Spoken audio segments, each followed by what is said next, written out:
Good afternoon, and welcome to today's VetNet Entrepreneurship Track live hangout entitled The Top 5 Do-It-Yourself Public Relations Tools for Startups. My name is Michael Shenick, and I'm the Program Manager for VetNet here at the Institute for Veterans and Military Families on the campus of Syracuse University. A few logistic points before we get started on how to ask questions and participate. If you are participating live in the hangout, please feel free to speak up and ask your question at a logical stopping point of the PowerPoint slide presentation. If you are watching out on our YouTube channel, please type your question in the chat box and we will make sure it is relayed to our presenters. And you can also type your question out onto the Google Plus event page. For those of you who are participating live, please enable the chat function in the Hangout by hovering over the left side of your screen and clicking the icon. This will allow you to also type in your question if you prefer that method. I will now turn things over to Lori Volkman, who will introduce herself, and our other presenter, Richard Johnson. Richard Johnson, sorry. And they will give their bios, their background, and then we'll get started with the PowerPoint presentation. So Lori, I'll turn things over to you. Great, thanks so much. Hi everyone, thanks for joining us for this webinar. My name's Lori Volkman. I've connected with a few of you on LinkedIn, and I'm the owner and communications director of Trajectory Communications. I spent the first part of my career as a deputy prosecutor, which is a very mean title for what I did. I actually was a consultant and attorney and advisor to elected officials in my jurisdiction. And I did a lot of public outreach and high-profile cases, which is where I got most of my communications background. I'm also with my vice president, Richard Johnson. And Richard, I'll let you introduce yourself. Great, thank you, Lori, and thanks everybody for dropping in and listening to us for a little bit. I am a career Air Force public affairs officer. Spent 21 years doing that from every echelon, from wing up through the Pentagon, working on the Air Force press desk. Prior to that, I was actually on the other side of the fence, covering the military a little bit as a reporter in Northwest Arkansas. So the last really 25, 26 years of my life have all been dedicated towards information and storytelling and public relations in some form or fashion. And I just wanted to continue that here with Trajectory and working with Lori and helping small businesses and veteran-owned businesses really achieve their maximum potential. So thank you for having me today, and I'm going to turn it back over to Lori. Well, we're really excited about the national conference coming up, and we're both going to be seeing you very soon in San Antonio. And so I hope if you see either one of us just at check-in or anywhere at the hotel there, that you'll stop and introduce yourselves and say hi to us, because one of the things we really like to do is we're small business owners too, so we like to connect with people like you. But before we all meet, I thought I would share some through this webinar to get you guys all started. And so today we're going to be talking about 5 really specific public relations strategies in a way that you've probably not been exposed to before. And we're going to tell you about some of the most important tools that anyone with a limited staff or small budget needs to know about, and how you can really use these tools to get started right away before you even arrive at the VY's conference. And you know, the great thing about this is that what we love the most is these are some ideas and things you can implement right away. We've seen so many times, so many more of the complicated strategies for getting that big media attention. But what we're really going to do is give you some of these simplest tools, which we find are often the most effective. Yeah, we've all done that, and nobody wants to waste their time on really complicated projects. I'm always personally really looking for the straightest line between 2 points, because I'm just one of those people that's very easily distracted by shiny objects. So first we're going to talk about 3 free tools, which I think are very important to entrepreneurs, and then we'll cover some deeper, meatier tools after that, which they do have a small cost of either time or money involved, but they're really tools that are used by the professionals and by entrepreneurs who are really successful in the online arena, so we think it's worth taking some time with those. And then we'll open it up to some general Q&A, make sure we're getting as many questions as possible answered. So before we get started, I really want to just check in with everybody on something that I think is really important. And just talking about how easily distracted I get reminded me of this. I know with webinars it's really easy to tune out because I know many of you are multitasking. And I'm just going to ask you to make a choice to really be present right now during this webinar. I'm going to ask you to turn off your Facebook and your email notifications or whatever other things you're working on, and just take some really good notes. We've got a lot of good information to cover, but we only have an hour, and I do think it's worth your attention, or I wouldn't have spent all the time putting together this webinar, especially for all of you. So, okay, Richard, why don't you go ahead and start us out with the first slide? Sure, Lori. I mean, I think the thing that we ought to do is just kind of jump right in and start with the PR world that exists for most people right now. You know, it's really not any surprise that online messaging has completely changed the balance of power in our media world. And now you can self-publish just about anything, either from an email to a blog to posting a newsletter, writing a book, or even doing full-feature video. So these days, things aren't just arriving in our computers. They're coming at us all day, every day, and it's really coming right into the palm of our hands. So that's really the crux of the problem. You know, now that the content isn't controlled by publishing houses and television producers, and since you all need to reach somebody in the computer, there's just so much noise out there. It's really hard to have your voice heard above the din of everybody else's chatter. So that's really tough, especially for first-time business owners, entrepreneurs. You're working with a limited staff, or you might even be completely on your own, and you've got this small marketing and budget for PR. So what are the strategies that you can use right now with your existing staff in a very short period of time? Now, you have to remember that PR is different from straight-up marketing, because typical media exposure isn't geared to promote your products. Journalists, you know, they aren't interested in promoting your product. They like personal stories.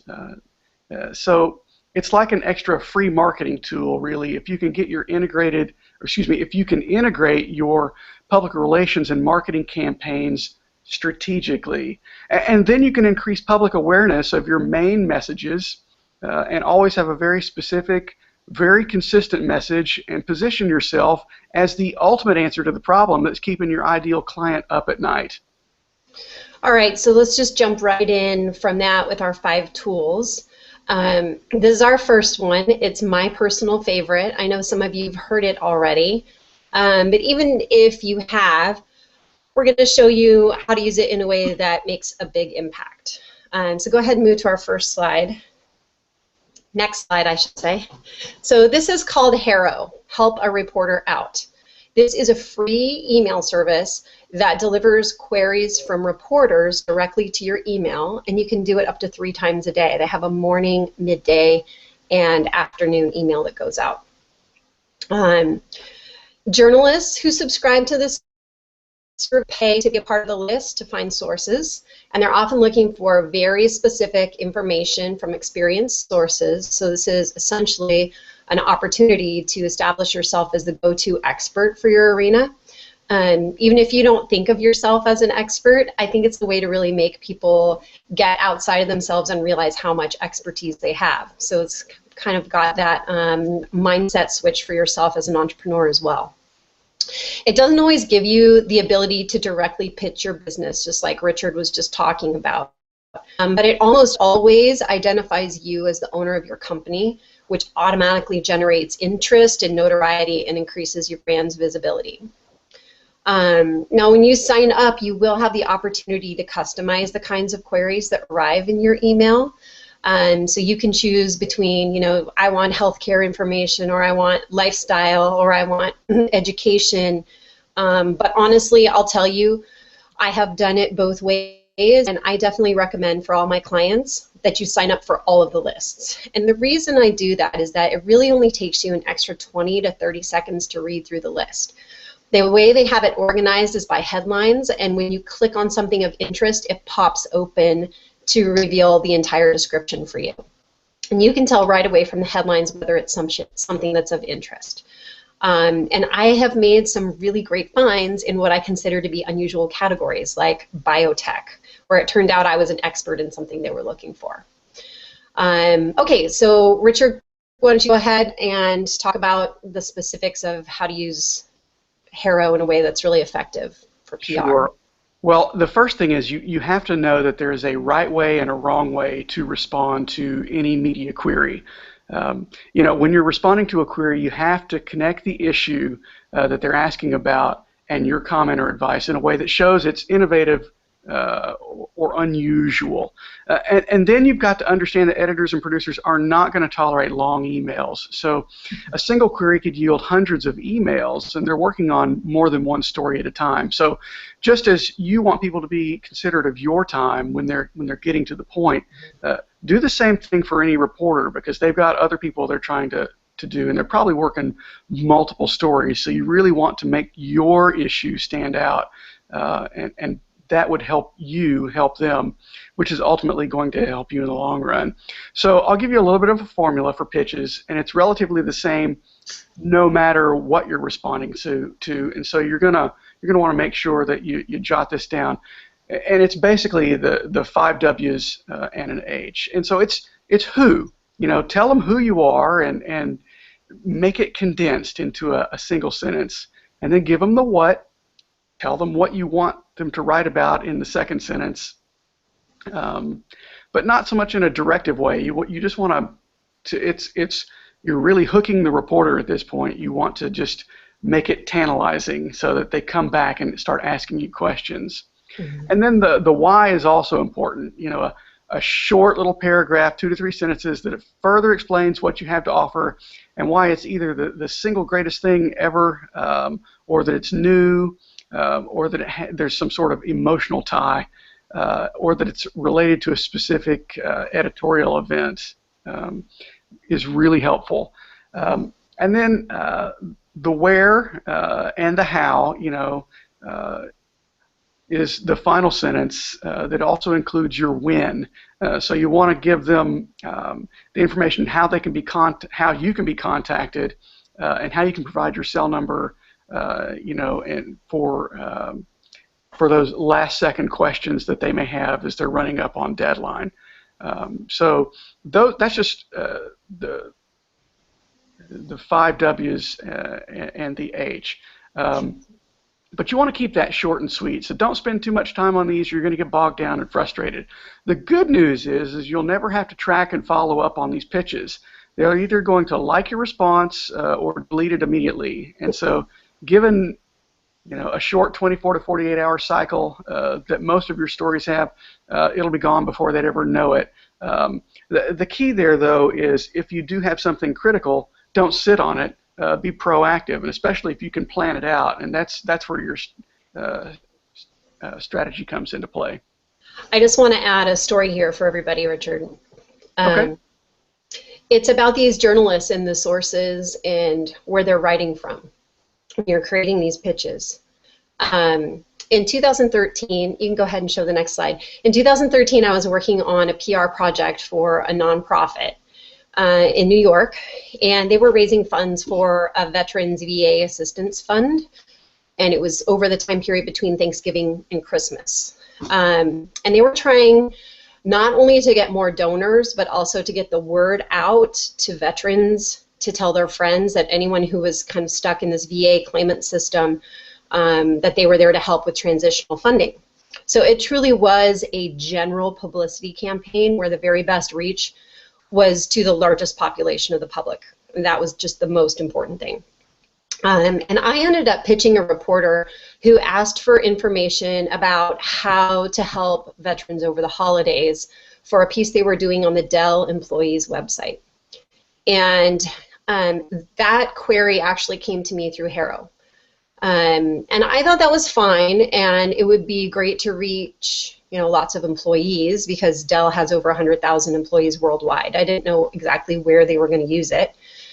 So I went ahead and got the executive director for my client's company to go ahead and do an interview with them, thinking there wouldn't really be that much to it. It ended up that they were so amazed by the program they were running that they ended up featuring my client and their project on the Dell website, but they featured it on the very first landing page for the public website on Cyber Monday. In other words, the day when you've got every American in the planet looking for their, deals through the Dell and other websites. So I basically turned a potential 100,000 person exposure through the employee track into reaching 130, whatever the recent Cyber Monday, numbers are, 131 or something million Americans.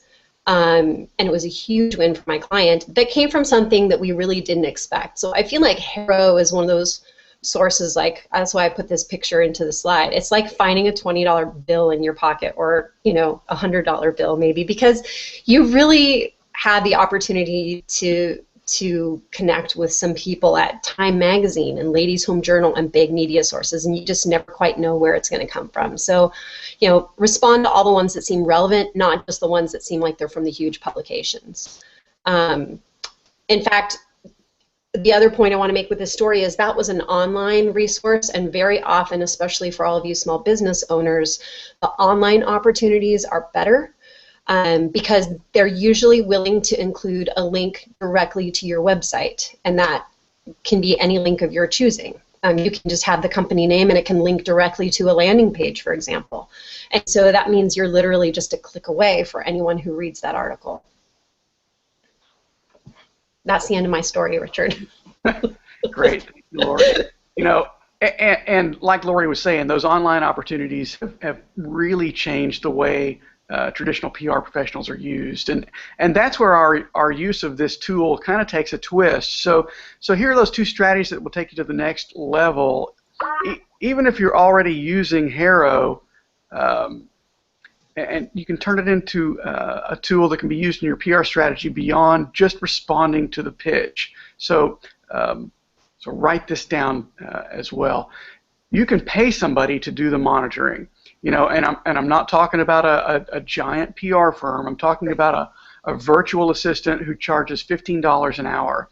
So at most, it's going to take 15 minutes a day to monitor these emails for news, but it's something you probably won't make time for, at least not consistently, because you're busy running your business. So for about $15 a week, you can have someone consistently monitoring these pitches and sending you the ones that are important. So also, every time you get a response, you need to make sure to connect with the reporter in some sort of lasting way. Save their email, into your database, file it away for later use, and then just make note of the subject area they were interested in.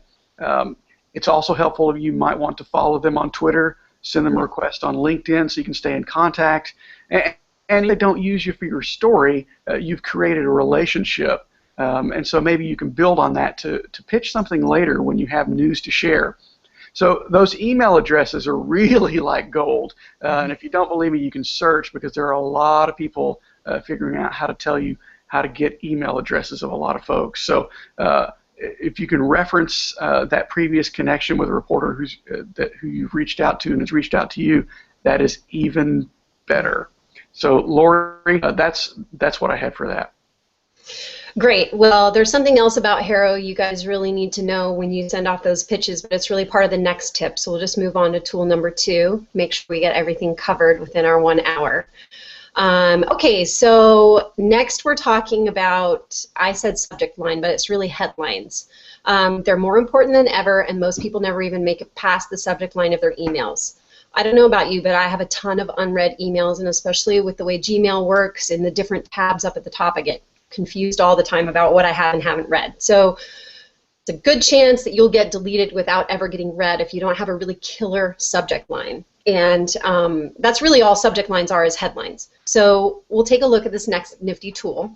A headline is primarily the way you're going to get customers interested in finding out more about you.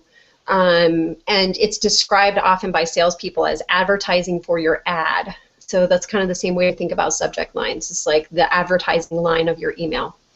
So here's what we believe is the very most important technique to really generate intrigue. It's referred to, again, by the sales community as the gap. And that's just the distance between your reader's problem and the solution.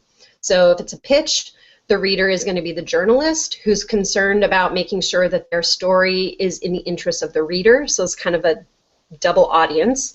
But if you're talking directly to your own audience and doing your own article or your own PR, it's going to be whoever that ideal client is. It works really well to make the gap, which is the moment and the distance from their problem to their future enjoyment. That's the gap. It works to make that gap part of your headline, because the obvious way to close the gap is to continue to read. That's the intrigue you want to create. And we all know humans are inherently curious. So if you can create or even widen that gap in your headline, readers are going to want to know how they can close the gap. So it's kind of hard to learn, to get the gist of, but there is a tool that makes it a little bit easier. It's called the Headline Analyzer. And I think we have a slide for that too, to show you where we're going to start. I'm basically going to show you on 4 slides, just using as an example the headline we used for this webinar. But there's a tool online called the Headline Analyzer. It's been created by research and development experts, and they track the web all the time, and they gear it by your headline industry, so you can get really specific on who you're reaching. So it's really useful. The best part is it's free. This is your second free tool. And you can really test and tweak things about your headline to see what works and what doesn't. So this first one that you see there is I just made a generic one, and you can see that they're saying that it's 40% successful for what they call emotional marketing value. And so some things that you can add are urgency and opportunity. So you can see in the next slide from top 5 DIY PR strategies, I spelled out public relations, and I added some specificity saying that it was for startups, and that increased it to 50%. They tell you here that a good copywriter can achieve a 50 to 75% rate of success. So okay, then on the next slide you can see that I changed the headline just a little bit more, and then I think all I did was add the hint. Yeah, hint, 5 are free. So adding the word free probably is what bumped it up from 50 to 54%, and this is actually the headline we went with for this webinar. But here's what I think is really interesting. Go ahead to the next slide. 75%. If we would take the headline and lop it completely off down to the very brief, very rich top public relations strategies.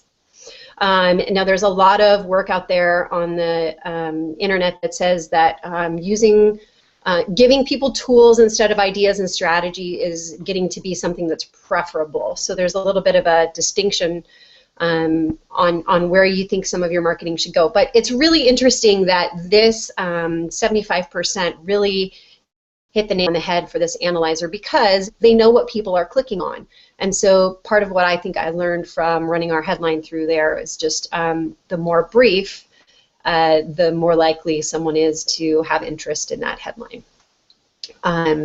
So now I have another story to share with you about headlines. I guess you'll learn that I like stories. Hey, Lori, 1 second. Before we get to your second story, I think this is a good point to answer Terrence's question from YouTube. Oh. His question is, how often should you contact a reporter just to stay in touch and continue the relationship? Mm-hmm. And I would say the answer to that is it depends. It depends on the reporter. It depends on the outlet that they write for or report for, and it depends on what you have to say. If in your initial exchange you've developed some sort of relationship about something that has nothing to do with your business, then I would say that that's more of a friendship type relationship that you can build on, and I would feel free to contact them and talk to them. However, if it's strictly a business to business kind of relationship, contact them probably once a quarter or more if you have something that you think that they might be interested in. In other words, you're going to have to do your research a little bit on that reporter to know what they're writing about at the moment that will key to you and go, well, I'm doing something that is related to that. And so here, let me tell you about that. So it's really kind of a nice little symbiotic relationship. You're reading what they're writing, and you're feeding them additional information, and that way they know that you're probably a pretty good source to help them out when they're doing their job, and then that will make them more likely to come back to you. So I hope that answers your question, Terrence. And then, Lori, there was a second question from Jasmine on Google Plus asking where can she find the headline analyzer tool. I can look it up while we're talking. I can certainly do that. But what would be better, Jasmine, is if you would just shoot me a quick email to Lori, Lori, at tjcoms.com, and I will make sure that you get that link. And if anybody else wants that link and it's not easy to find, we can go ahead and send that to you. Richard, I want to add on your contact with journalists too. This is a tool I've used and it works really well. If there's a journalist I'm really trying to make contact with, I will go ahead and set up a Google alert for some keywords that are in that realm. And whenever I come across an article that I think is interesting, I will go ahead and forward it to the journalist. And just with a quick note that says, don't know if you saw this, thought of you when I read it. Because journalists don't know everything that's out there, and if they're writing on a particular topic, they're usually interested in keeping up on it. And that's just a way to make yourself useful to the reporters and let them know it's a topic you're also following. So that's just another tip for keeping in contact. Okay, do I get to tell my story now? You get to tell your story now. Okay, this is a fun story. Okay, so this is about headlines. We're back to headlines now. So one of my clients won an award, and we were exploring the best ways to publicize that opportunity for her and her business. And we came up with this amazing pitch, but it had a pretty weak headline because of the topic. It was a little bit technical and it was hard to scrunch down. So we decided instead to try to make my client herself appealing to the reporters and editors as part of the story. So we sent out exactly the same information in a press release, but we sent it out with 3 different subject lines over a period of time. And one mentioned her ethnicity, one mentioned her very specialized line of work, and then the other one mentioned her alma mater, just because regionally sometimes there's interest.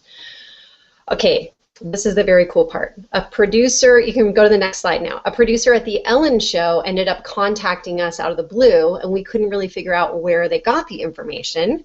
And we found out later it had been passed along to that producer from a friend, and all 3 of them had gone to my client's alma mater. So anyway, I'm not saying to put your education in every headline.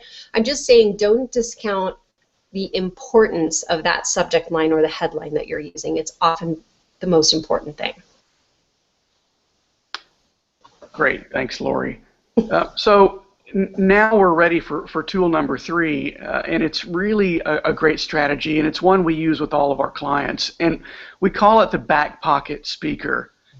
There's a reason you're all listening right now, and we're speakers at an upcoming event, and even though we didn't use this strategy for VWise, we use it with success at many other conferences. And so you need to know that most closed sales and business opportunities, and I would say as many as 80% in some surveys, come from introductions made at live events. So don't discount the live event. The problem is most of the speaker application packets, if you've ever looked at them, are horribly long and complicated to fill out. But man, if you guys can get to do some speaking at live events, that's actually going to help you out. Yeah, I actually personally spend about 30 to 40% of my time during the year at live events, and positioning yourself specifically as a speaker is very important. So here's the strategy. Your tool in this case is really just the search engine that you like to use.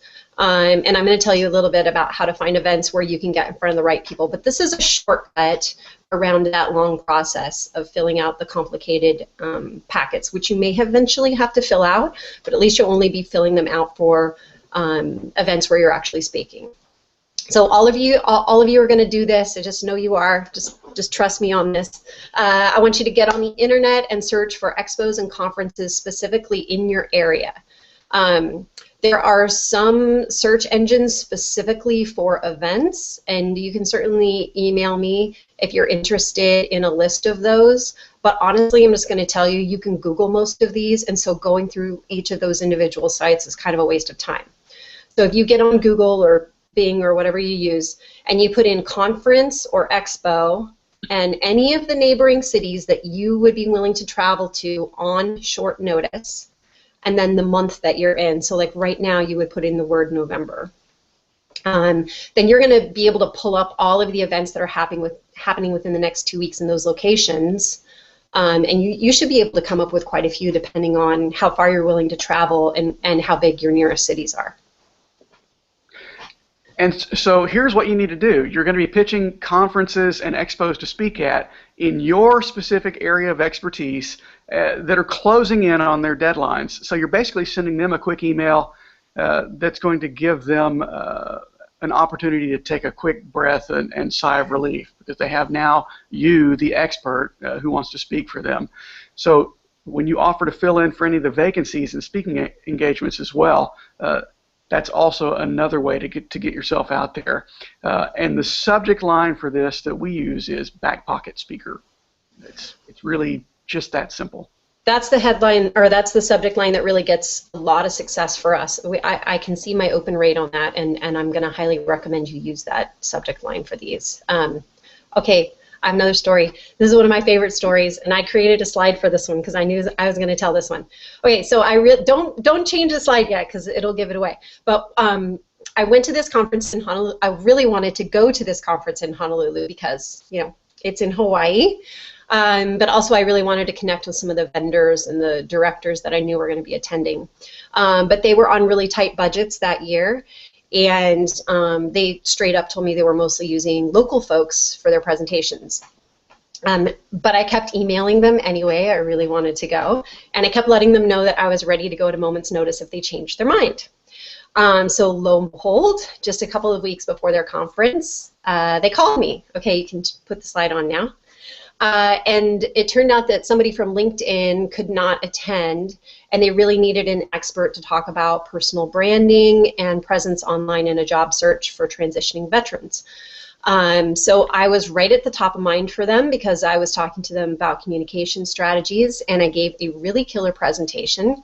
And the moral of the story here, I think, is that there was a representative from the U.S. Army in the audience who's now talking with Richard and I about possibly presenting a similar webinar series for them for transitioning veterans. So that was the really good news about how that strategy, I know that strategy works. Yeah, I didn't get to go to Hawaii. No, you didn't. You were still working for the Air Force at that time, but you get to go to San Antonio. Yay! Okay, so fair enough. Not really, but we'll go with that for now. Okay. Let's just quickly take a look at what the email looks like, because it's really pretty basic, and you already know the subject line is back pocket speaker. So let's talk about the introduction. Again, describe who you are and keep this very short. Give only just enough information to make you seem knowledgeable and important. And then as far as the specific information, you're going to want to let them know that you've seen the location and date and the name of their conference, and that you are a local expert who can be available at a moment's notice. So you're building yourself up. And then the riveting topics. You want to create 2 to 3 titles that are essentially covering the same topic, but are said in different ways that might appeal to different audiences that the conference speaks to. So use the headline tool that we've talked about, the headline generator, to make titles really riveting and action-oriented. And that's a really good way to get yourself noticed, and it will really increase your chances of being considered to speak. So that's the end of our free tools. I'm checking in on time here. We're going to have to run through the next two, and they're a little more meaty. So I see there's a question, but I think we should hold it till the end because we really got to cover these two topics. I really like this next one. I do think it's worth the money, or I wouldn't be mentioning it. And it's not a new tool, but the way we're going to teach you to use it is new, because we're going to take, again, a marketing tool and show you how to use it for public relations strategy. So most of you know what SEO is. We're not going to go into details about that here.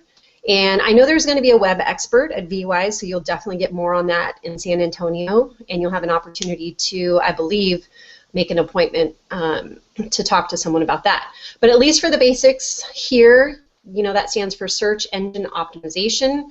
It's used by every company that has a serious web presence. And it's something that is integrated into some of the websites already, like WordPress has the ability for you to put in keywords and tags so that you can utilize SEO just on a very basic level. This used to be a very simple thing that Google really had wired because they were the main search engine, but it's really changed a lot. Marketers are getting smarter. I always say that marketers ruin every good tool because they find out how to exploit it, and that's really true. So it's a constantly evolving thing to figure out how Google and and Amazon and YouTube are measuring your importance online so that you can really get to the top of the biggest search engines. But basically, you know, this is stuff that's hidden in the code in various places on the website. So the best part about that is we can discover what your competitors' SEO words are and what they're using. Of course, if someone knows the name of your company, they can put that in and find it really easily. If you type up Trajectory Communications, the first thing that's going to come up for you is our website. But if they're going to put in something like Best West Coast Moving Company, you know, they're going to have a lot of choices. And chances are, if you're in a niche, like if they're looking for a veteran-owned moving company on the West Coast, it's going to be a lot easier for them to find you. But the point is, you want to be able to compete with people who aren't looking for something specifically in your niche and drive them toward you. So basically, we're going to show you how to avoid the trial and error process of guessing and use this information. So here's the first provider. This is SEMrush that you can see up on your screen. And there's the website where you can take a look at it.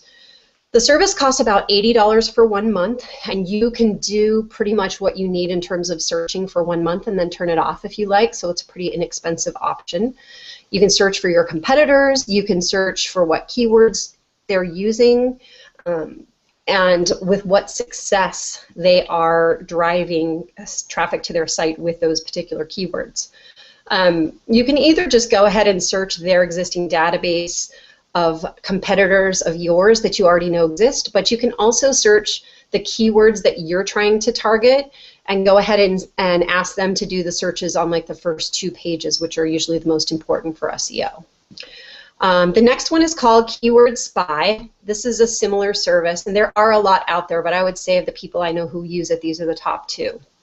And the nice thing about Keyword Spy is they do have a free trial period. You're limited on how many companies you can search in that time, but if you want to just do the top 3 that you know are your competitors, this might be a great start for you.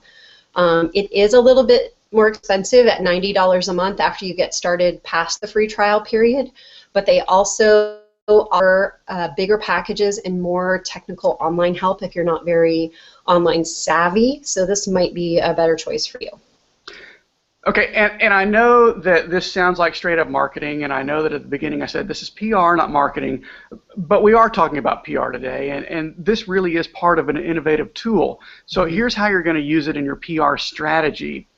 First, you're going to start using these words when you discover in literally every quote and every pitch you give for an article. So what this means is that the news you generate and everything that gets published on a third-party site is going to associate you or your company with those keywords.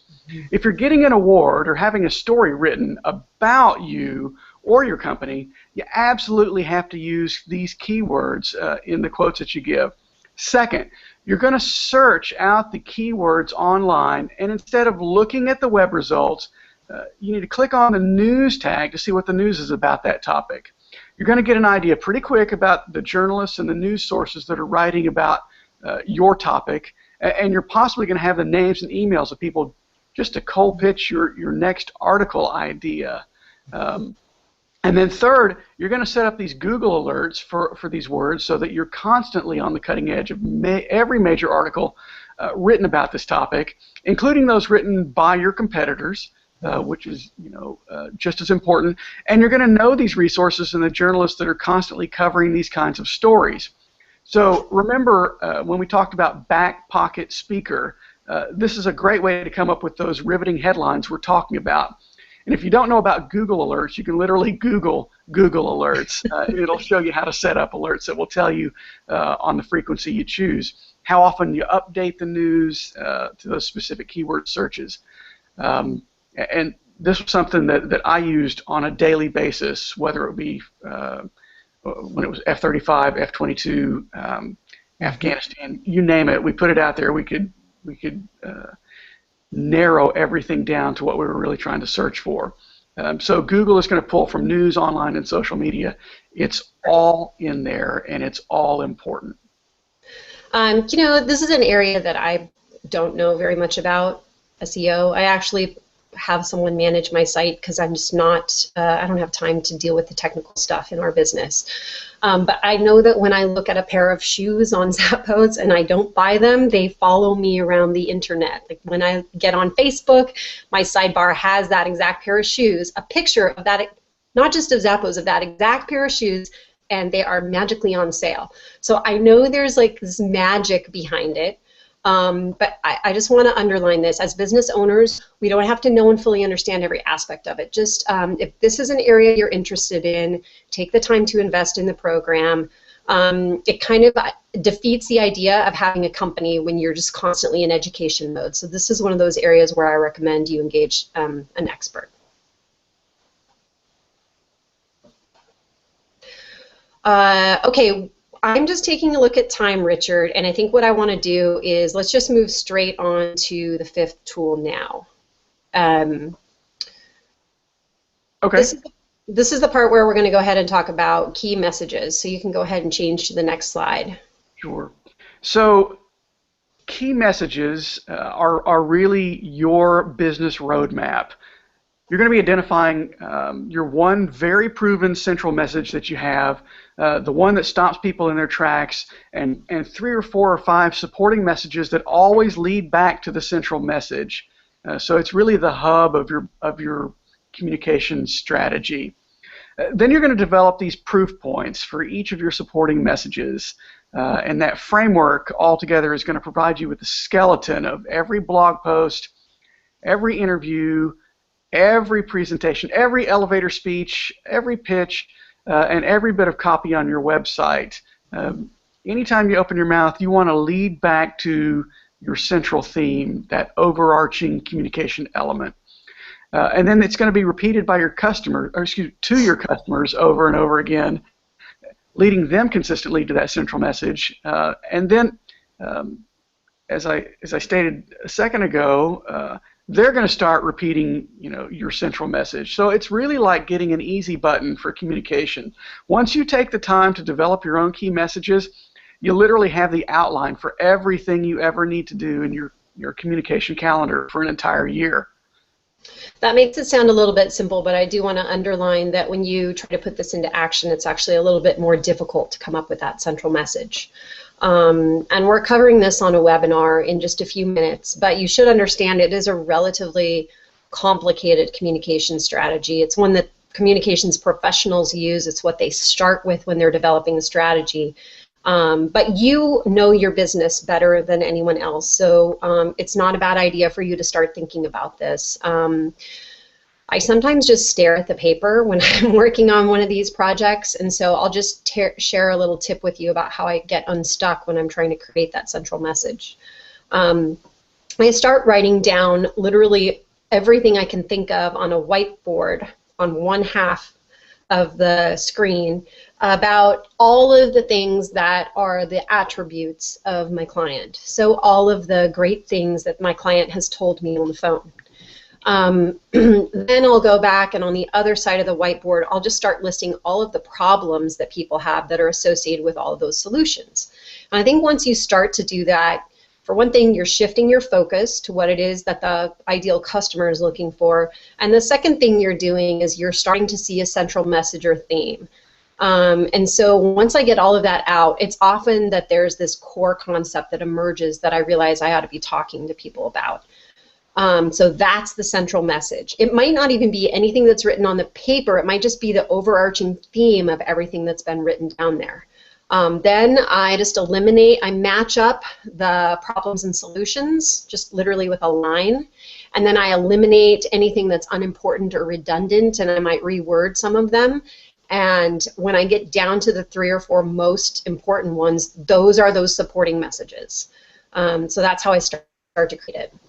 Yeah, and so here's another point you have to consider, and it's mostly for your central message. People are talking about their service or their product and how great that is, and you have to stop doing that. That's not what people want to hear. You have to remember it's about the customer. It's about their problem and their issue and the things that they need to solve. It's not about you and how great your thing is. It's how you can help them. And it reminds me of that scene out of the movie Joe Dirt, where Joe Dirt is with his friend in the desert, and he's trying to sell him some fireworks, and the salesman likes sparklers and the little snakes, but that's the only thing he sells, and Joe Dirt's educating him about, well, it's not about what you like, it's about the customer, you know, and all of the things that they like, and he's absolutely right. And I can't believe I used a Joe Dirt reference in this. If only we had a video clip of that. Okay, so that reminds me, though, when you're talking about what not to do, that part of this stuff does get kind of complicated, and sometimes it's easier to tell you what not to do than what to do. So Richard and I talked through earlier this week a summary of the top no-nos in this area, and we're putting together a PDF of that right now. And so if you want to get that, it's not quite ready yet, so we didn't have it for this webinar, but if you want to shoot us an email, we would be happy to get it to you, and I'll give you some more information at the end of the program about how to do that. Okay, so go on through some messaging we did recently for one of our clients. First of all, on the next slide, you'll see the basic constructs for your key message. It's just really a visual to give you an idea of how these things are interrelated. You have that central key message, and these supporting messages all lead into your central key message. And when you have a really developed set of key messages, you'll have separate pages behind this graphic with each of those supporting messages and a list of proof points. Okay, these are either statistics or testimonials or information that you got from a competitor. It could be anything really that supports that issue. Then you're going to have your entire basically script written for any kind of interview, any kind of blog post, and that's the framework and the skeleton Richard was talking about that makes up your plan for all of your copy you're going to write over the next year. Okay, on the next slide is a specific key message that we did for a client. She is a producer of some natural cosmetics, and first of all, we did do a research study for her to help her identify her ideal customer base. We looked at who's buying natural products, we looked at who's buying makeup, and then we also looked at who's willing to buy online. And if you can think of a Venn diagram, the people that fell in that middle part of all 3 of those circles were her ideal client. It was a good exercise for her. I'm going to kind of assume for purposes of this presentation that most of you already know who your ideal client is and really kind of know what they are looking for, and that you will remember to think of all of your pitches and stories in line with that. But for her, it turned out to be different market segments. So these key messages were really important. So you can look, what was really important for her was really creating this as a lifestyle opportunity. She has a lifestyle blog about all things natural, so that was one of her supporting key messages. So she can take a fact from that, she can talk about that fact, then she can state the supporting message, and then she can state her central message. So it might go something like, Yes, I was involved in the legislation in 2012 before Congress to make sure that all cosmetic manufacturers have to reveal the ingredients. You know, I'm a really passionate purity advocate, and I want my clients to know the truth about natural cosmetic manufacturers. The great thing is, my company makes vibrant colors with pure organic formulations, and we free women from the allergies and the toxins hiding right there in their own beauty cabinets. So you can see how the fact, the supporting, and the central method just flow, and you just, because of time, have to take my word for it that the way this is set up is that all four of those quadrants lead you to that central message, so that you're consistently saying the same thing in your messaging over and over again. I think I want to just talk briefly about how this can be used. So you could do a specific blog post on all four of these, the conclusion of which would lead to your central message. You could put this information in a sales email or an email series if you were doing a launch of a product of some kind. You could make each of these subtopics a title of a video series on YouTube. YouTube is one of the leading search engines now. You could incorporate it into your website copy in a much more abbreviated form. You could create a signature speech around this that you could give over and over. You could also, if you think of anything that you would write or anything that you would have an opportunity to speak about, this would be where your key messages would come in. And because you have 10 or 12 proof points, they're called, underneath each one of these subtopics, you know, the opportunities really are endless in terms of varying it, but the point is you're always getting back to that central message. Okay, Richard, it's your job to bring us back to the PR part of this conversation. I think I can do that, and we have about 3 minutes and 2 questions, so let's see what we can do. You know, what you talked about, I mean, it's obviously a great marketing tool, but again, this is a PR webinar, so you can use the tool, like Lori talked about, for virtually all of your written materials, but it's the #1 tool that communications professionals use when they're preparing somebody for a tough interview. And it's always been my pleasure to be providing tough media training so that when you get into the real media event, it's actually easier than what we trained you on. So if you have this document prepared, everything that comes out of your mouth in an interview is going to make sense and fit into every bit of your marketing materials. You're going to leverage a seemingly unrelated interview into a business opportunity by showing that you know the needs of your ideal customers. And I don't know if we have time for this video that's going to run a couple minutes, but it's a video clip from Larry King and Arianna Huffington where he's asking whether Hillary Clinton should run for office. And notice that she never answers the question, but she amazingly keeps referring back to the very subject of her book. Right. She has, you know, and she even has Larry King following her line of thought by the end. So if you can click that Hulu link if we have time. We have time. We can run the video. Okay.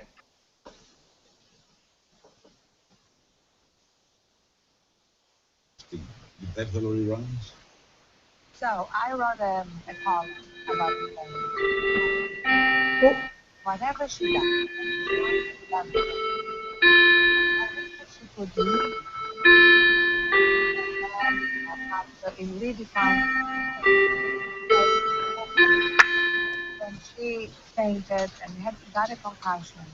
She's really very emblematic of what's happening to growing numbers of successful women who are reaching the tops of their profession, and they are emulating men in working around the clock, driving themselves into the ground, getting heart attacks, getting diabetes, dealing with obesity. All these problems are now becoming much more prevalent among career women. It's been a 60% in 2016. Thank you. So I wrote a column about Hillary running, in which I said, whatever she does, whether she runs or doesn't run, I wish that she could lead women and men and our culture in redefining what success is. Because what happened to her when she fainted and got a concussion is really very emblematic of what's happening to growing numbers of successful women who are reaching the tops of their professions. And they are emulating men, working around the clock, driving themselves into the ground, Getting heart attacks. Getting diabetes, dealing with obesity. All these problems are now becoming much more prevalent among career women. There's been a 60% increase in the incidence of heart disease. So what do you want? So I would love her to, because she kept saying when she announced her resignation, that she wanted to be untired. She kept using that word, that she hadn't been untired for a long time. She said she's looking forward to being able to sleep in. So if she can actually say that, you know, given that she's the most successful woman in the world, you know, who's achieved incredible heights, and she can say, you know, we can do it a different way. You know, I did it the hard way. And we can actually be successful and renew ourselves and nurture ourselves. I mean, look at how you changed your life after your heart attack. I changed my life after my own fainting episode. You know, I fainted from exhaustion. I hit my head. I fainted forward. She fainted backward. The bottom line is we need to stop that insanity. Yeah, I love how she just redirects him right into the very topic of her book. And that's because she has her talking points laid out, and whenever he opens the door, she can just start talking about that fact, you know, what she said when she resigned, etc., so she can direct the conversation exactly the way that she wants it to go. And you can do this not just, you know, not everyone gets interviewed by Larry King or someone else, but you can do this in, you know, at a cocktail party in a conversation to lead people into a conversation about the main area, because you never know who you're, you know, talking to and who needs what. So that's sort of the moral of that story. Well, it's time actually to really wrap it up. We're 1 minute, I think, over time, but I would like to get to some of the questions if people want to stick around, and we can answer a couple of the questions here online.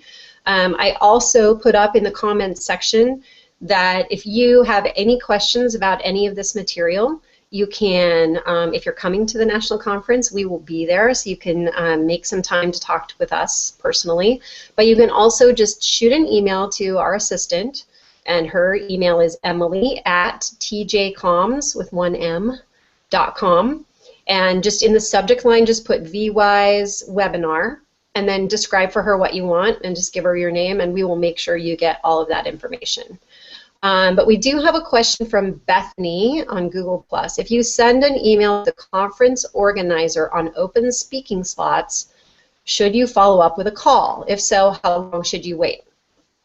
Okay, so there are actually some statistics on this, and I think it might be in the PDF handout because it's related to what not to do.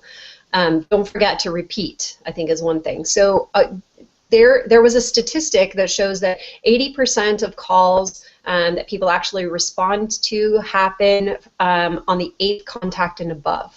So don't ever be afraid to contact a meeting organizer more than once. I think there's this perspective for some reason from small business owners that we're bugging people. And I can tell you, when I was a very busy in-house attorney, I wasn't bugged by people contacting me multiple times, not one little bit. I was just really busy. And very often it was the person who contacted me the 7th or 8th time who got my attention. So yes, follow up. It depends on the timing of the event. I have followed up. The sample that we actually put up was one where I got asked to speak to the Western Energy Institute conference happening in the Northwest in about a week. So I think that the way that you're going to get some attention is just by following up with something relevant. So you don't want to follow up and just say, I'm just writing to see if you read my email. You know, you have to have something new, like, oh, I noticed that so-and-so is speaking, and I wanted to let you know that I also can speak on this topic. You know, you have to have something new and relevant, not just, did you read me? You know, I haven't heard back from you. So that would be my thought on that. Do you have anything to add to that? I think, as a rule, I contact someone every 3 days that I'm openly pitching. I wouldn't want it to go much longer than that. You got to stay top of mind. Do you have anything to add to that, Richard? The only thing I have to add is that I would love a phone call to let me know that you sent me an email, because I get so many every day. Sometimes stuff gets lost, and especially if your headline, your subject line wasn't going to catch my eye, I may just kind of gloss over it. So yes, a phone call to say, oh, yeah, you're trying to help me out, would really give me a clue, and I would appreciate it. Yeah. I want to, if Jasmine, if you're still listening, I don't know if you can see the chat window. Megan actually found the link to the headline analyzer tool. And I'll just say it out loud in case you are on YouTube or watching a replay and can't see the comments. But it's www.aminstitute.com/headline. And I think if you go to their main.com website, it also pops up as an option. I can't remember now. And we will put that out on the Google Plus event page as well, so they can. Okay, great. Thank you so much. For some reason, that website on that one didn't make it into the slides. Okay, and then I think we have one more comment. It's not really a question. Monica Williams. I would be happy to email you the event site links if you would just send an email to my assistant Emily at that email address I gave, emily@tjcoms.com, and let her know specifically what you want to do. She will get that out to you. And then anyone who sends us the email, we will go ahead and send you the tips sheet. So just let us know, and hopefully we'll have that done and bring that to NatCon with us as well in printed form. Might be a little easier to look at. Is there anything else you want to add, Richard? I was just going to say, first, ask if there were any other questions, and we'd be happy to answer them. Second, I wanted to say thank you to everybody involved for allowing us this time. And I know that it was kind of a fast-paced hour plus that we're working on right now, and we glazed over a lot of topics. Always happy to answer any further questions, because I know it's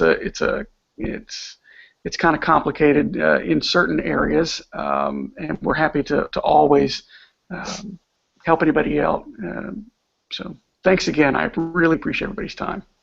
Great. If anyone implements any of these tools and you have some success with them, please let us know via email. We would love to share that with the group when we meet everyone at the national conference. Yep. Right. Looking forward to the breakfast tacos. Well, thank you very much, Lori and Richard. This was great stuff, and I'm sure it's going to be helpful to all those who watch live as well as those who watch after the fact. We'll make sure to put this link out on our social media so it reaches as many people, not just VWAS participants, but with the IVMF social media audience as well. So with that being said, we will close out today's Hangout. Have a great week and safe travels to San Antonio, and we'll see you out there. Sounds Great afternoon. Thank you.